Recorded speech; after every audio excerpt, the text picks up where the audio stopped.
Welcome to another episode of the Coaching Collective podcast, a community for coaches by coaches. Now here are your hosts, Ed Hamilton and Paul Blackford. And I know that, I'm excited for this one. I know that me and Paulie have been talking about ever since we sort of did the inception of TCC, and we're talking to an original that was actually on the first little call that we did. And it's actually funny to start to even reflect on the last X amount of months of trying to get something set up here with TCC. And yeah, we're lucky enough to have Jess Males on the podcast today. So firstly, welcome, Jess. That was the quickest we've done the intro for a little while, Paulie. So I'm going to get you. But we're on fire. me and Paulie have been talking about this one for a little while, and you've been definitely someone on the radar. In particular, we'll get to it at the end. It's something that has intrigued both of us about how you run your PT business in regards to employees and this and that, which we'll get to. But obviously, first we want to get to know Jess a little bit more and use our platform to get out there and for other people to meet you and get to know a little bit about your story. So, it's perfect.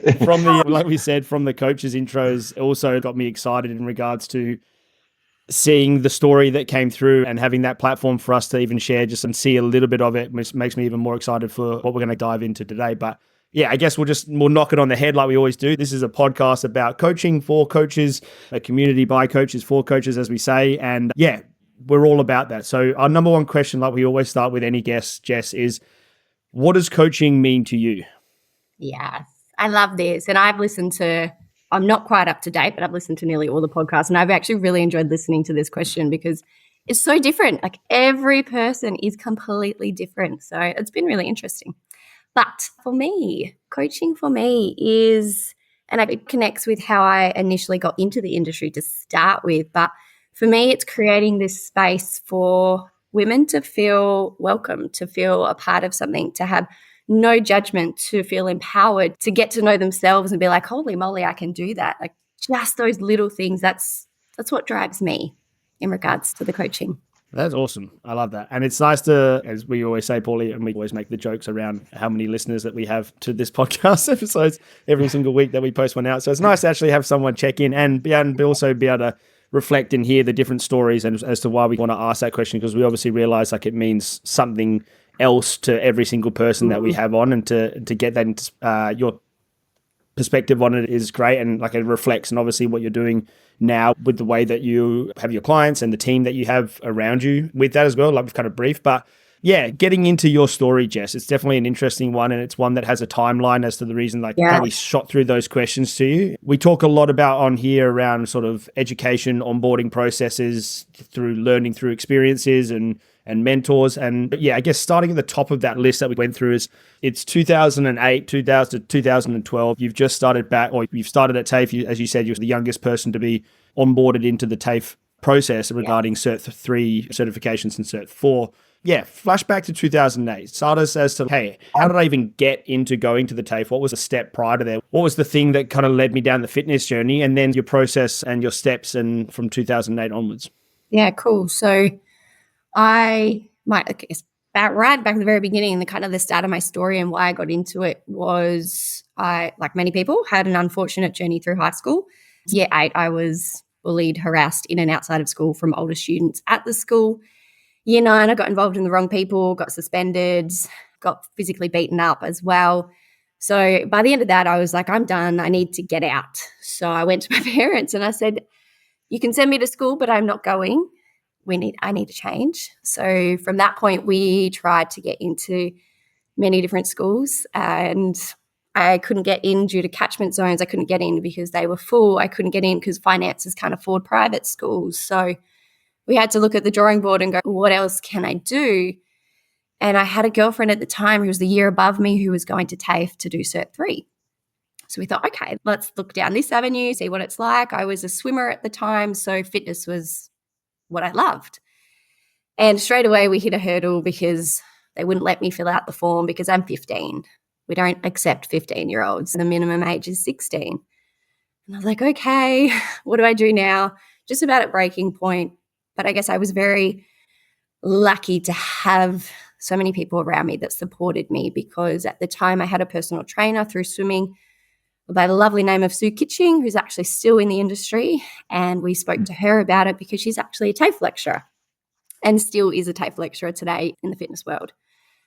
So I sat down with her, had a chat. She reached out to one of her other co-workers, beautiful lady, Deb Andrews, and I had meetings and interviews with them. They said, no, let's fight for this. Let's push. We think you're worth it, which again goes back to my why. Like I had people believe in me that in the education setting, and I was like, oh, okay, this fills my cup. Let's do this. And so I had to go through meetings, interviews. I had to put portfolios together just to simply be allowed to fill out the form to get in.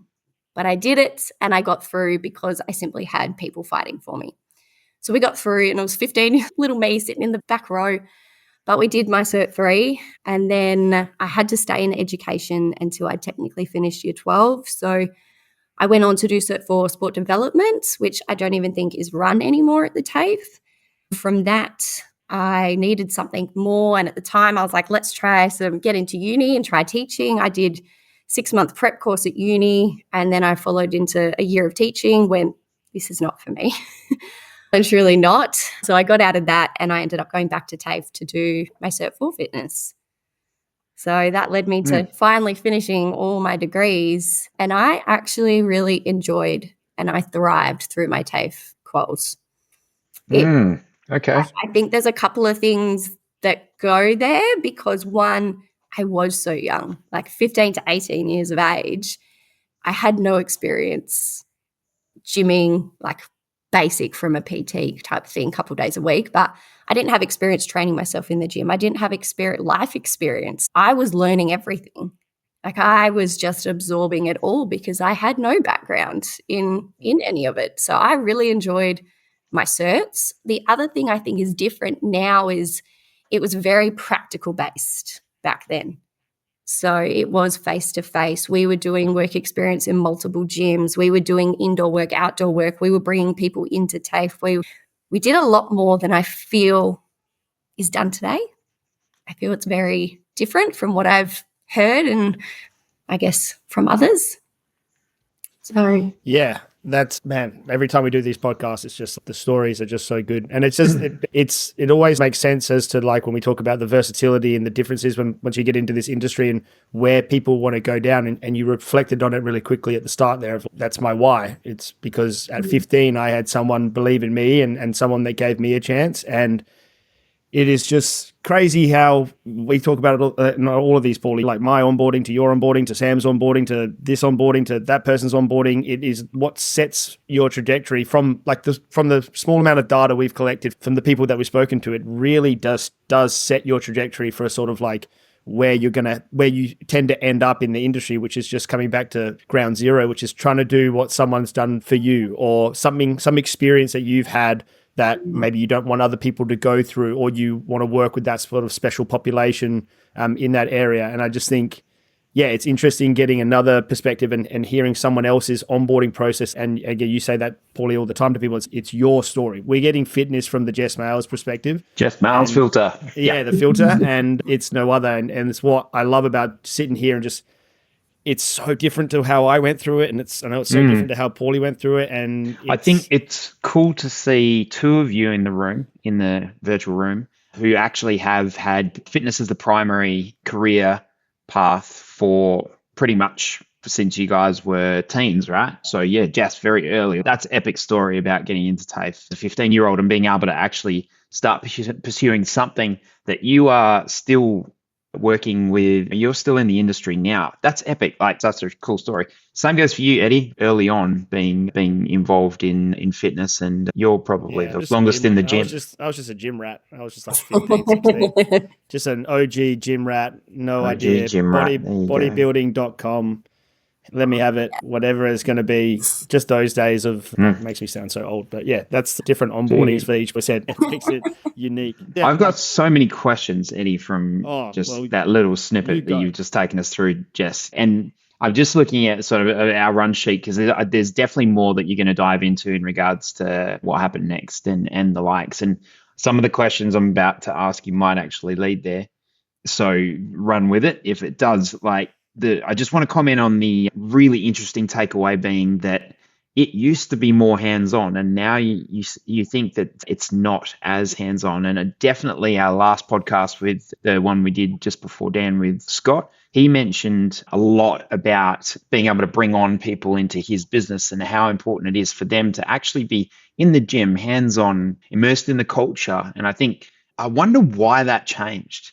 I wonder whether it's just policy or politics or what changed about the Cert 3 and 4 in Australia that has led to there being less time for people doing it either at TAFE or, and I think I want to get, is it Sue Kitching? I think I'd love to get her on the podcast, Eddie, honestly, and have a chat. If she's still lecturing now and she has been lecturing for a long time, it's going to be super interesting to see her perspective on how things have changed over the years. If we used to have something that we see as valuable, like that hands-on experience, being taken away for some reason, and now that course as a standard is being delivered in a very different way. I wonder whether, and tell me both of you what you think, if the online community, or sorry, the online space actually had an impact on that happening, because maybe it's not as easy to get people who are studying online into a facility or into that hands-on environment to be able to practice. I just wonder whether that was it. Yeah. You go, Jess. Yeah, I feel like COVID definitely played a big part in a lot of it. But I think from what I've heard, there's a lot of politics involved in regards to the TAFE. There's so many hurdles and hoops they have to jump through. Because I believe now, like in regards to work experience, I did so much work experience through Cert 3 and Cert 4, but now don't do it at all. So they don't go out to local centres and do a prac block.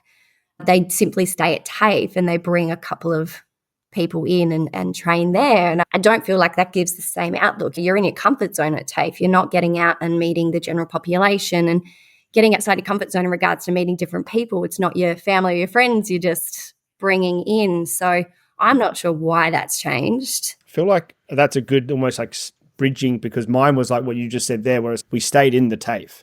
I think I had one guy come in that was like worked at the TAFE that they like allocated to you. He wants to do a program, and you had someone for like X period of time and you wrote them sessions, but that was about all I got. And it was like a very small section of the actual hands-on stuff. We didn't do a lot of practical and or working with a ton of people and or different, like I guess in that work experience, we didn't get to work with a ton of different people. I had one guy, his name was, I can't remember his last name, Dirk or something. I can't remember his last name. I remember his last name. But yeah, I didn't get that chance to run any filters through, okay, how does this program work with this person, or this program work with this person? It was just like, here's a once off, almost like I've said to you before, Paulie, like here are all the contraindications to exercise. Don't do this, don't do that. And then you should be fine. A couple of sets here, there. And that's it. That's like literally all I got to take away. So it is even a bit concerning to hear that. But I would probably agree with you as well, Paulie, and Jess, that I think the online space and just probably had a big impact on that. And also like just the multiple streams that these days it seems to be able to get in the foot in the door. So like having the conversation with Charlie B a few podcasts ago and hearing her onboarding process around working with a company. I think she said it was from over East because she had a bit of issues with the time differences and stuff, and just hearing her struggles with that. And as we said with her, it just takes a special individual to then go out and do the things that she's already doing in the space. And she mentioned that you got to get your hands dirty. You just got to get uncomfortable. You got to just do the work. Like she said, coming in and helping out, pack away, hang around with the PTs that are in the space, talk to people, learn, pick up what you can. And it seems like from what you said there, Jess, it's like you didn't get all of that, but you got a fair chunk of getting an opportunity to do that in your earlier onboarding process. And then that's like skills that you can take over. And it'd just be good if that was consistent across the board still with people, because then obviously like we talked about the retention, I feel for PTs just coming in with a little bit more practical skills and not being so afraid. That's such a thing that we hear a lot, isn't it, Paulie, with new coaches? I just don't know what to do. I'm almost paralyzed by choice. The choice. Yeah. Do I do this? Do I do that? Should I run this? Should I do this? Where do I go with that? And it's just, it is again, continually disappointing to hear that it's changed. And it's also quite nice to hear, because we can sit here and speculate and we talk about it, that it's not good enough and this and that, but to actually have you, Jess, have someone connected to the space to hear that, there's politics, there's this stuff that goes on, it makes it harder. It's quite nice actually to get some clarity on that. Yeah. And I feel like there's possibly a chance that the centres themselves, because we have 3 leisure centres locally. And they were the ones, majority of the ones you'd go to for work experience. And I feel maybe sometimes it was too hard. It got to a point that it was possibly too hard to have work experience come in, because it's like, what do they do? What do we get them to do? It's almost just too much, too hard on their workers to look after and deal with us. So yeah, I feel like maybe that was may have played an impact on it as well. And that's why they stopped, because they just couldn't get the support for workplaces to jump on and help out. It's unfortunate. Yeah. Hey, Jess, tell us a little bit more about what happened next in regards to, I think, just looking at Eddie's notes, your outdoor training experience. That was your first foray out of TAFE, and with your certs, you started doing, tell us what happened after that. Yeah, so it was during Cert 4 Fitness that, again, we were given work experience to help out through the HBF Fitness. I don't know if you guys saw that or heard of that. HBF ran free fitness sessions for their members. So we had to go out and help out and assist their head trainer. So I jumped on and did that a few sessions and fell in love. And I was like, this is amazing. So I put my hands up for more and more. And when the other students were like, oh, we're not going to go, I just popped my head in and helped out when I could. So it was because of that I actually got a phone call during the next HBF season. And the head trainer was like, hey, do you want a job? I need an assistant trainer. We'd love to have you. So that's what got me started into the outdoor fitness, and I became assistant trainer for a while and worked underneath them. The other head trainer, she also had her own side business, again, outdoor fitness. So she employed me under that as well. So I just kept going. I was like, yes, I'll take it all. Let's do more as much as I can. I eventually became head coach for HBF, and I worked underneath her at the same time. After a while, I think it was about a year maybe, I felt, oh, I'm good at this. Like, I'm doing well. I've got people coming to me and asking me like for more sessions and doing more and what else can we do? And I'm like, I think I can give this a go. So I bit the bullet and I did. I left HBF Fitness. I left working for this other woman. When I went out on my own, I created what used to be called Body Rocks back in the day. And I started doing outdoor work, and I was doing a couple more early mornings, couple evenings, and continued there. And then obviously the middle of the day, I needed something. So I actually got a job at one of the local centres and worked in the gym there, because I had actually never worked in a gym yet. So I jumped on and got some experience there as well. So that's what started that whole thing. But it was during my time at the sports centre that I noticed this. I was like, oh, there's this missing link for, in particular, mums. At the time, the creche were making really big changes, and the mums just weren't getting a session in. They were hating it. They were cancelling their memberships and everything because they were being pulled out of class for the littlest things to come and deal with their children. And they're like, this is not on. So I used that, and I was like, okay, what can I do? What can I do from here? And I started doing mums and bubs in the park. All of a sudden, I got this phone call from the newspaper. Hey, we love what you're doing. Can we do an article on you? And obviously back then, the newspaper was a big thing, right? Not anymore. So from that, it turned into 2 mums and bubs sessions in the park, plus my morning and evening work, to 4 midday mums and bubs in different areas, mornings, evenings, travel PT. Like, it just went crazy.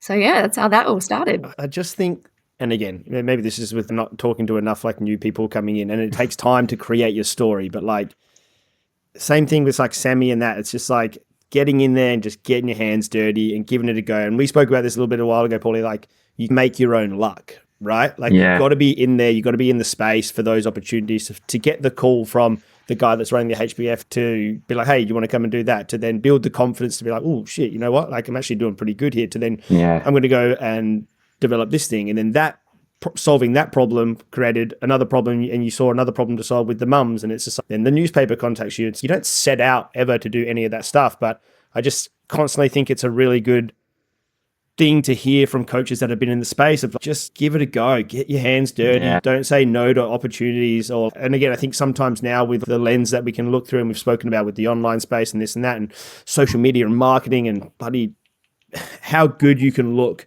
in a space and create a business these days, like as we've said before, is overwhelming, and you can have little to no knowledge. and on the experience really is the main thing in that, and be serving a lot of people. I just think, yeah, it's just awesome to hear the stories of, and then watching you now and seeing how well you're doing in the things you've created where you are now. It's just really nice to hear the story, like a little bit of the story so far that's like leading into that.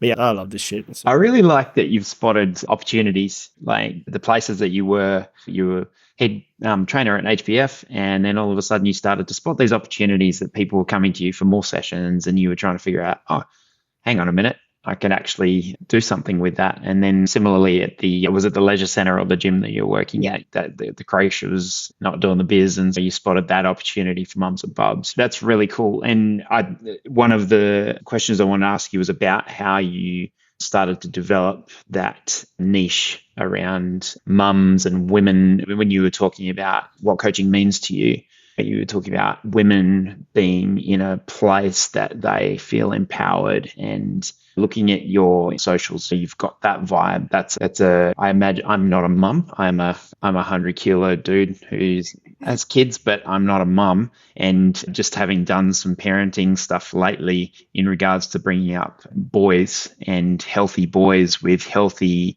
attitudes culturally towards women, and I think about society and where women are at in regards to just, there's a fight there already because you're female.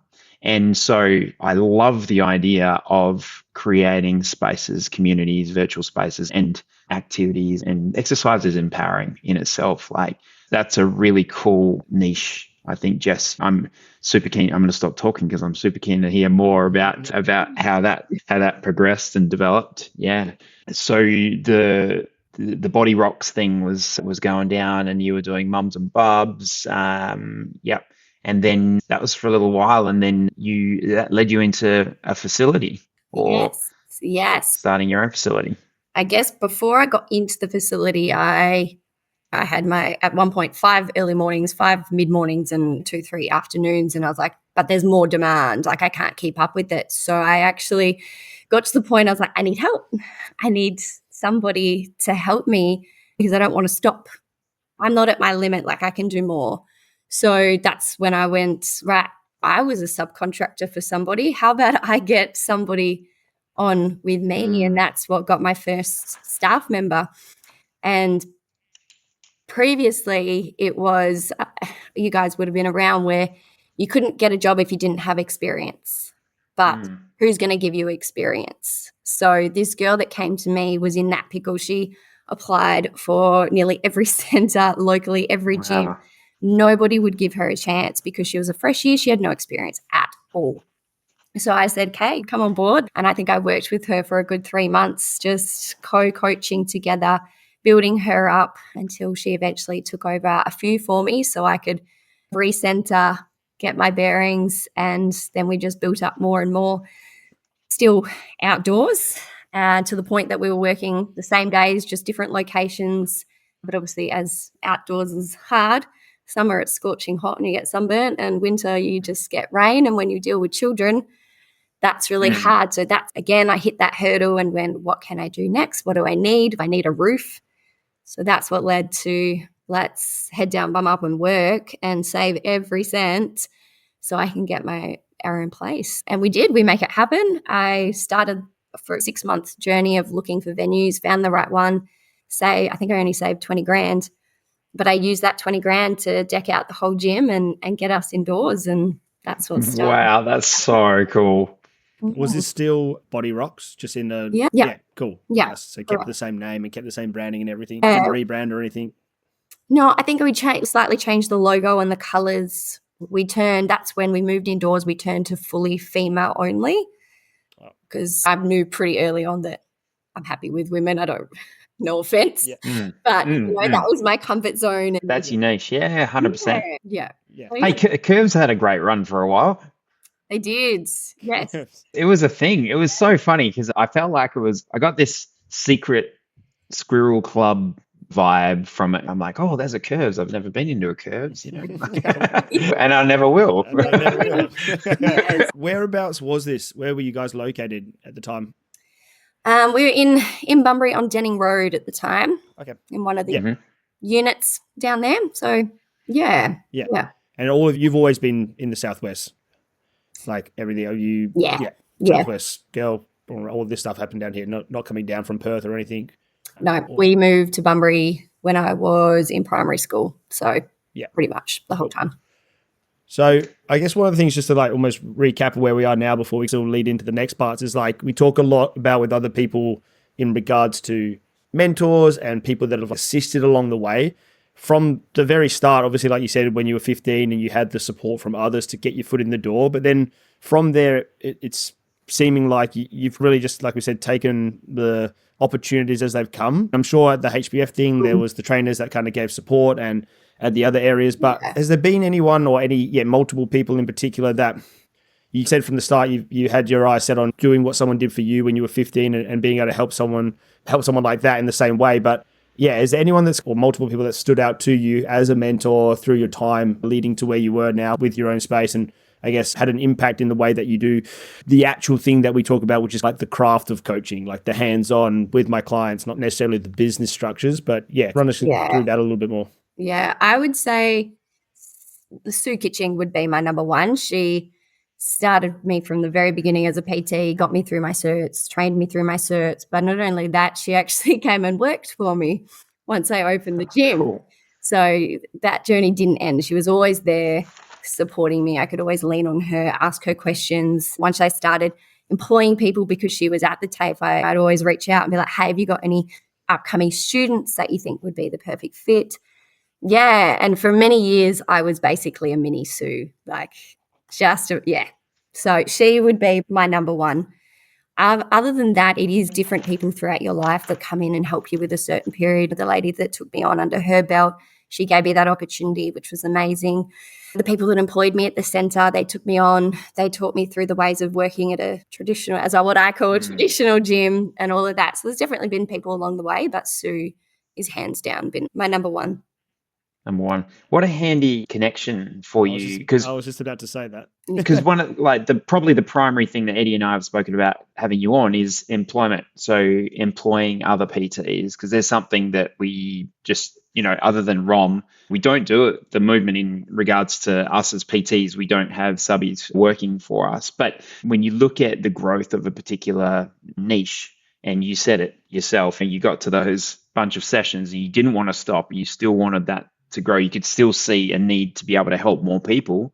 It's like, how do you do that? Yeah, you need help. You need to bring someone on. It's really interesting that you had a fresh new person come on as your first person. Mm-hmm. The first person you employed was someone who was very green, new. Did you have to dig in with a lot of extra time yourself in order to get that person up to speed over those 3 months?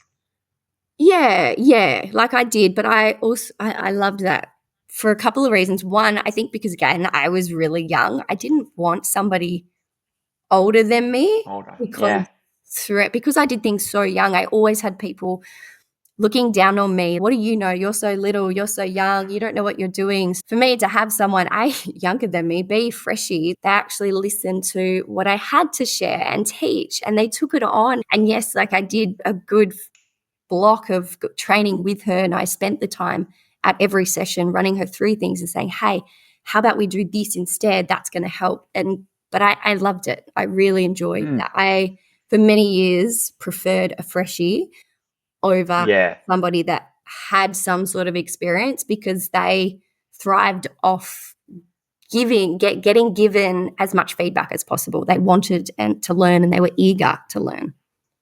Have you had other... Oh, sorry, Eddie. Yeah. I was just going to say, I feel like it's when we've spoken to a lot of people around like this idea behind the creation of TCC and trying to create a network and a platform for people to have access to things like you were doing with a one-on-one, like lots of high touch. And it just, again, wraps around as to like when we first started this and Marty kind of started the first Facebook group and you were jumping in straight away and then being a part of that. And it's cool to see the background as to like where that kind of comes from, where you're like, I went through that process of learning from Sue and then me being a part from someone, of doing that for someone else, and just seeing the value in sharing.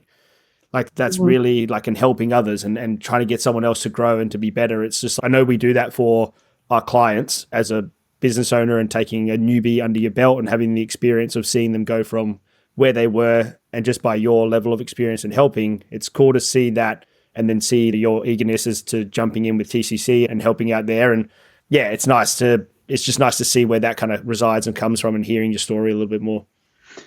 Yeah, cool. Jess, what sorts of traits did you find as you've brought people on over time, and especially freshies out of TAFE that Sue's potentially put you on to? Are there particular traits that those people have had that you've seen have helped them to be successful? As in the freshies that have come through. Yeah.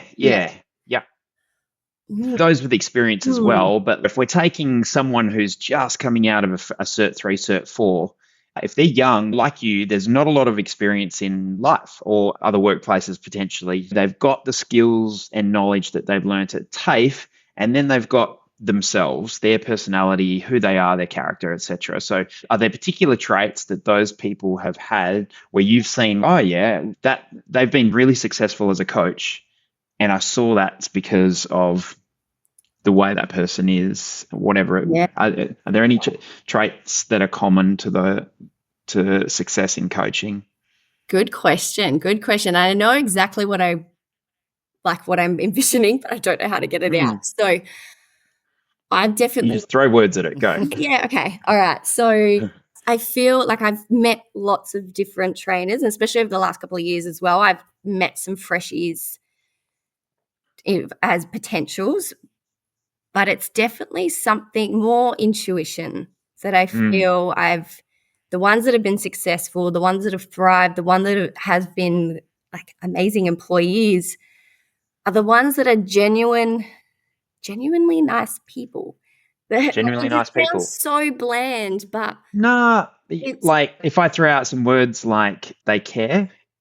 Yeah. I mean, most trainers care, but there's different. I don't want to sound really old right now because I'm not old, but a lot of the newbies now, they have this way about them that it's all about the looks in the bodybuilding gyms.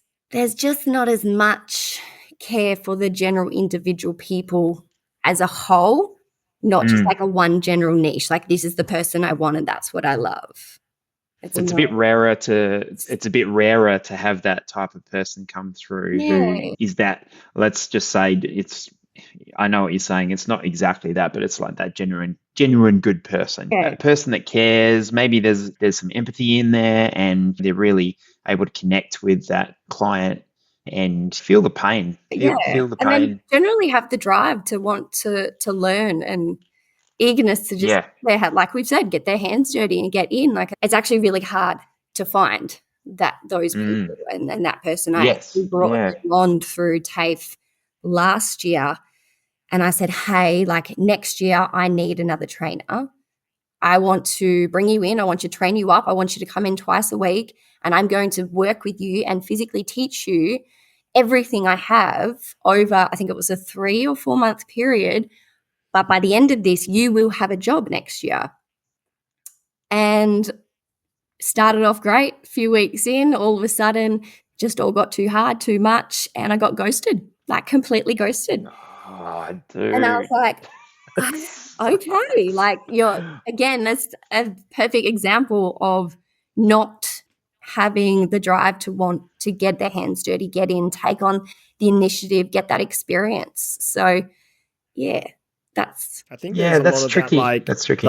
I think it's a lot of, maybe it's even worse, like you were saying these days, where there's like this idea of what this life is, which is like this idea of this fitness teacher, influencer, whatever it may be, what a trainer should be these days. And then there's like the actual reality of what it takes to be a trainer in the space and make a career out of it. It's like exactly the stuff that you were saying. It's hard. It's long hours. It's early mornings. It's late nights. It's all the extra stuff in between. It's just being in the gym, and that's just your favorite place that you want to be and hanging out with those people. And I think you just got to want to, like you said, you got to love that. You got to love that, and you got to care about people. And it's like those two things. It's like probably the people that you're talking about that were successful. It's like everything else, just you could train, but it's that innateness, that innate like desire to be like, okay, yeah, I love doing this. There's nothing else I'd rather be doing, and that allows me to be open and willing to learning because I want to take in as much information as I can. And I understand that these are the hours, but I don't really want to be anywhere else. And I think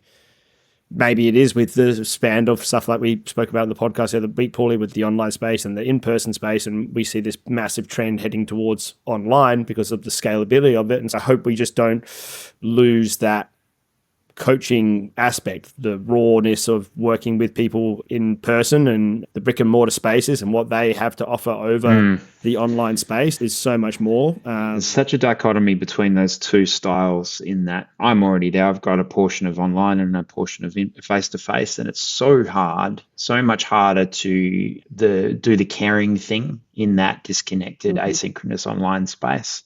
So whilst it definitely allows you to scale, you've got to become a very good a person who's very good at communicating in a caring way in a text space, or like embrace video, like absolutely embrace video, because at least there's some more connection via that. Hey, Jess, what have you done sort of post TAFE in regards to education? Has there been anything specific to your niche that you've taken on board, any cert or other things that you've explored? All sorts, all sorts. So that was another thing. I never wanted to stop learning. So I always went out. What else can I do? What else can I learn? What tools can I put in the toolbox? So did you guys ever hear about Wayfic that was run in WA? Wayfic? No. So that's, but I'm definitely going to get you to spell that afterwards. Not now, but afterwards. That's what got me started. So have you heard of Filex over East? Yeah. Yep. Cool. So there used to be a WA one. It's purely WA people, and it was called Wayfic. So it was a 2-day event that you could create your own timetable. You just jumped online, booked your ticket, and you selected exactly what courses you wanted, who do you wanted to learn from. So you just got to experience different things in the industry, which was amazing. So I did that for a couple of years. And from that, I discovered AIK, Australian Institute of Kettlebells, which I don't think are around anymore. But I went through them and I did all my kettlebells, my battle ropes, my suspension, my mobility, my power bags, just to get more things that I could use with my clients. Cool. Yeah. Yeah. And because I loved Wayfic so much, I went, screw it, let's go on over East, book the flights, book the ticket. And I went to Filex. And I think I did that 3 or 4 years in a row.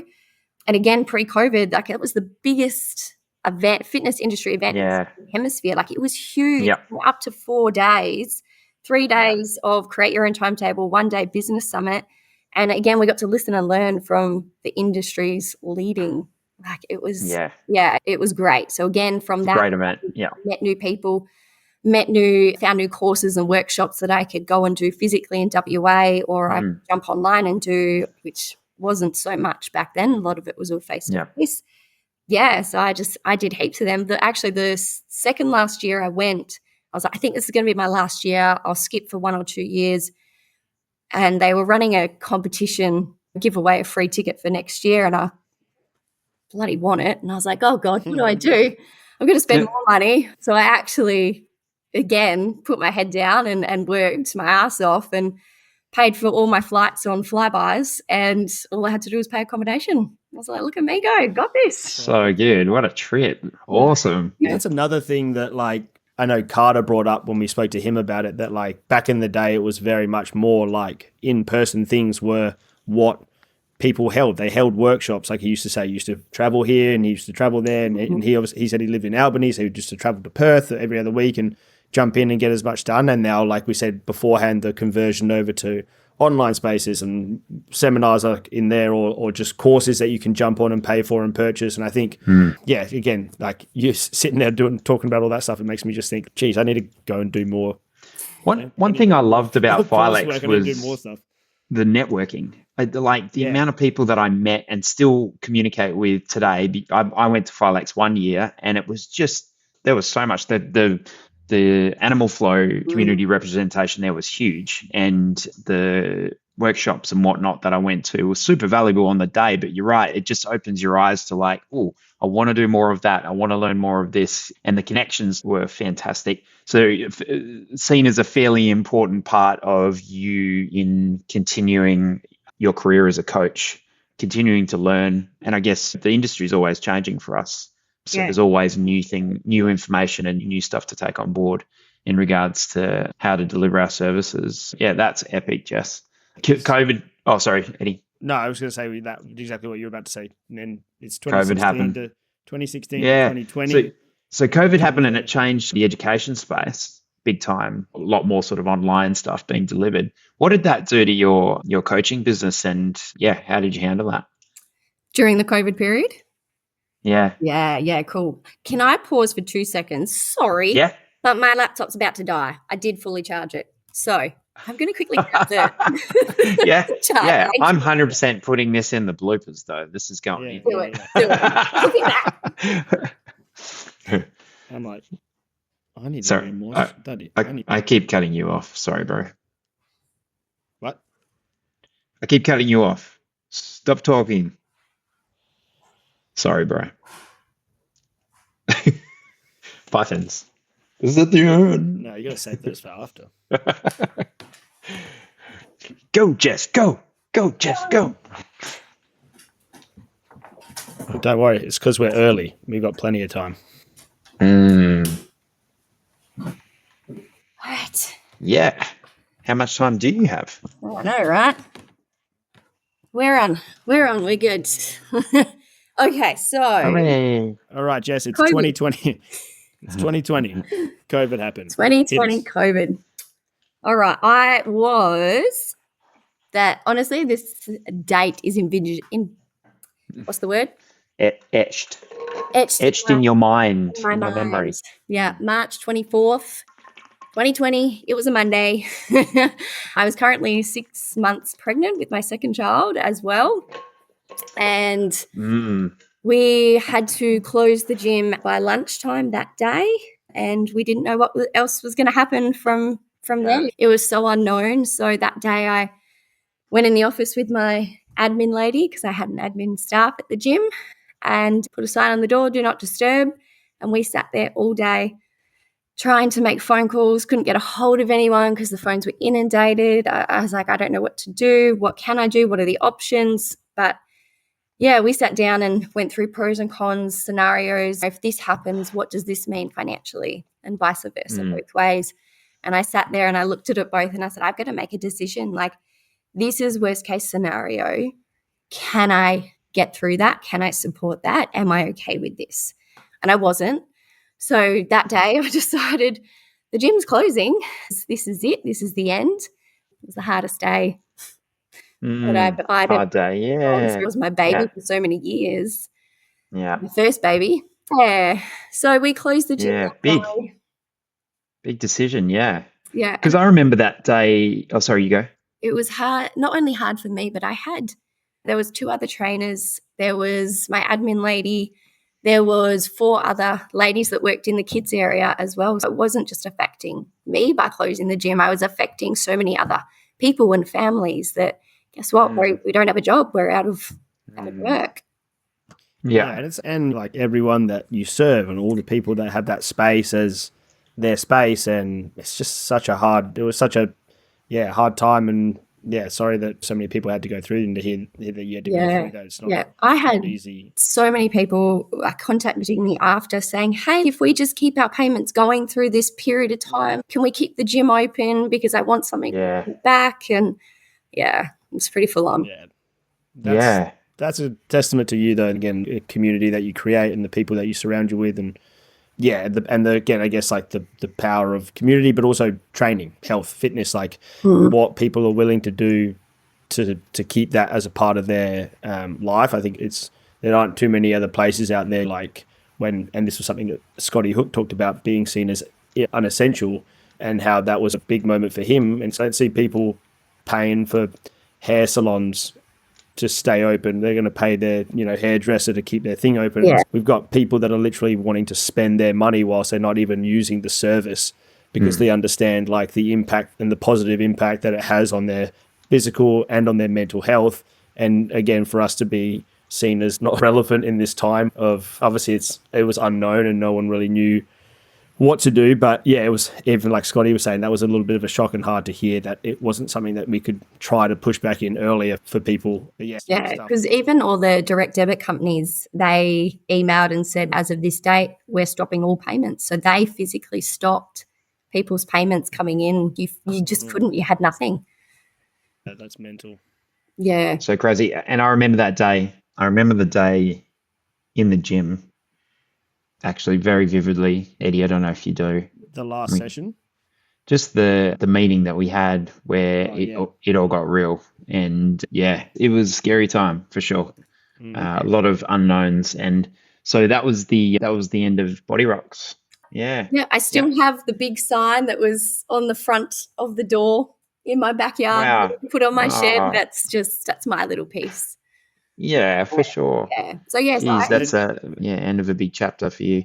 You mentioned that you were pregnant at that stage with your number 2. yeah, baby.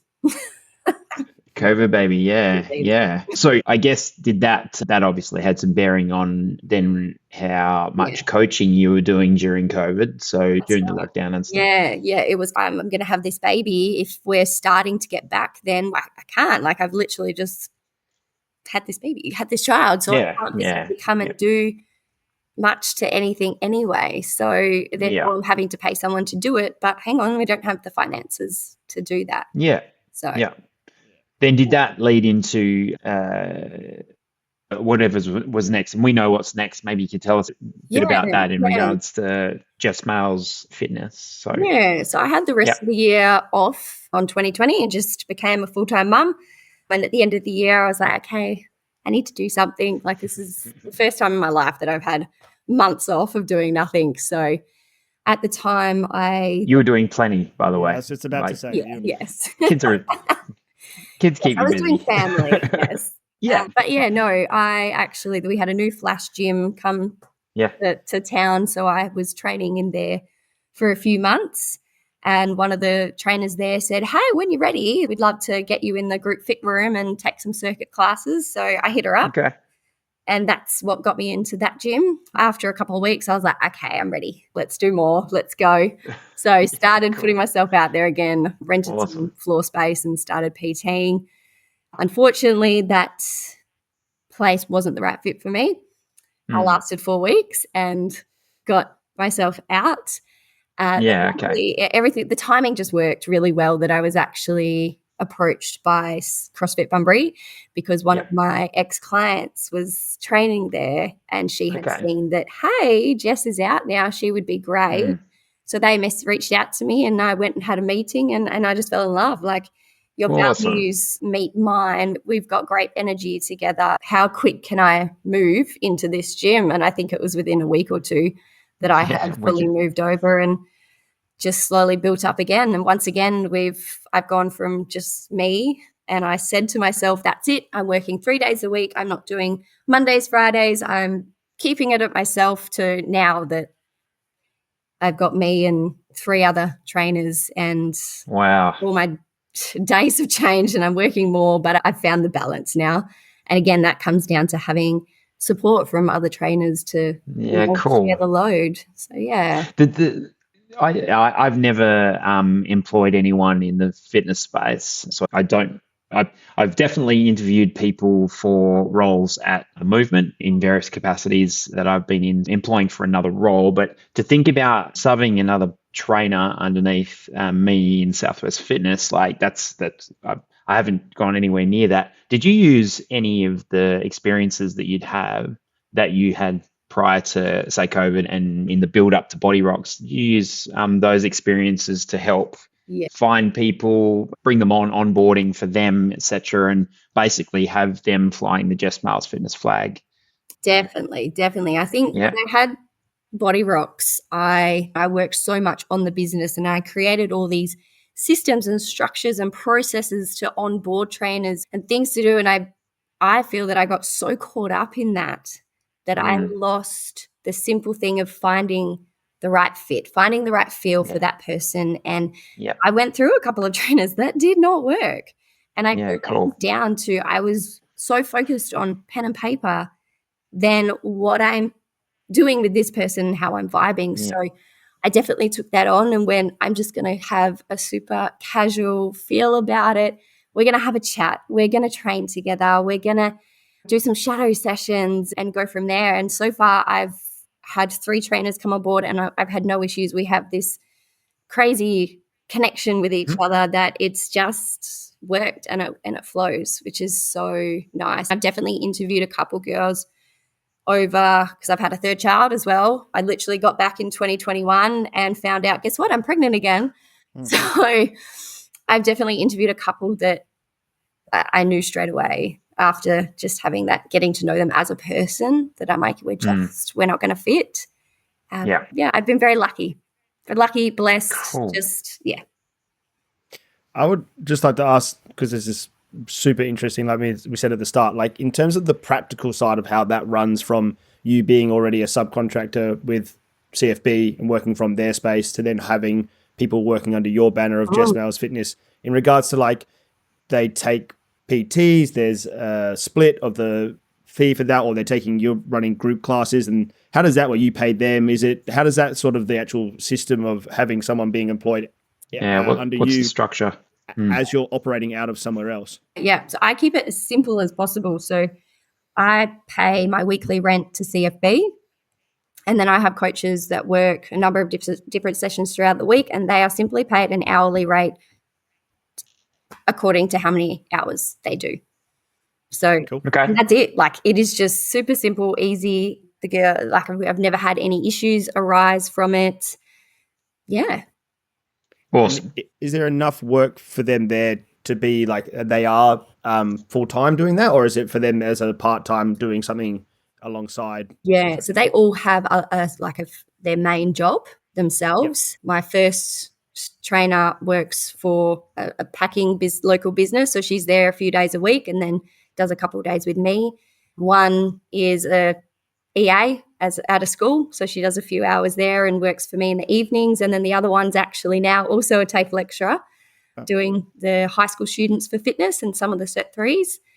Yeah. So she's at TAFE and then does a few sessions for me as well. And it just, it works. It's fine. Again, it's finding those right people. 100%. And we said at the start, it's such a thing. I haven't seen someone operating like that. And it really is super interesting to see. And it's now, like I said, encapsulating it in hearing your story and how well you've done with all of that and all the little bits that go into making that, and then having the systems in place. And it's super cool to hear this. Just like we say, there's so many different ways that you can do this. And I think even just for another point of reference or a different way to look at it for any new coaches listening to this podcast, that's also an option that we haven't really spoken about before, of brick and mortar space, owning your own place. There's also this option that if you want to have a little mini micro community, that's also something that you can run your business as well. Yeah, I think that's like you might be onto something there, Jess. Yes, you definitely have to, like, I'm a firm believer, like, you have to look after your staff. If your staff are happy, everybody's happy and it just runs smooth. So I do my best. Yeah, I understand that, because they're the face. The clients are walking in and that's their coach. So their experience is directly related to that person being content in their role for you. Yeah, that's really cool. Hey, great stories, Jess. That's been amazing talking to you today about your journey. Like, I reckon I always get to the end of these guest podcasts and go, oh, there's so much more that we could talk about. But we better start wrapping it up. And we always do a couple of questions at the end of the session. And firstly, you were one of the OG, before the collective or the coaching collective came along, you were one of the OG members in Marty's chat group for the coaching community. That's right. In the Southwest. In the background in the caravan park with my wine. Yes.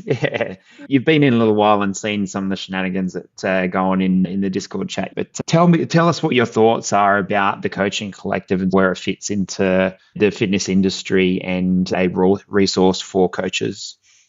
Yeah, awesome. I think it's great. Like, you guys have taken on such a big initiative to fill such a big hole that I think you guys are unraveling over time, that there is such a missing link in the industry that connects people now, because we don't have the face-to-face stuff as much. So you're connecting new trainers, old trainers. And what I love when I listen to number 13, was it Sam? Sorry, is that his name? Yeah.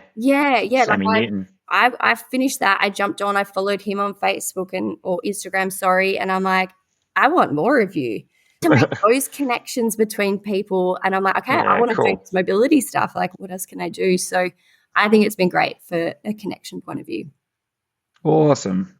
Awesome. And the last thing is, what is one thing that you would change about the fitness industry or improve about the fitness industry if you could? Yes. I think it goes back again to right back from the TAFE days of more prac. Just put more prac in for More prac. Yeah. more prac. It's Like a common theme. Yeah. Yeah, it's been newbies, popping out over years. more hands-on experience.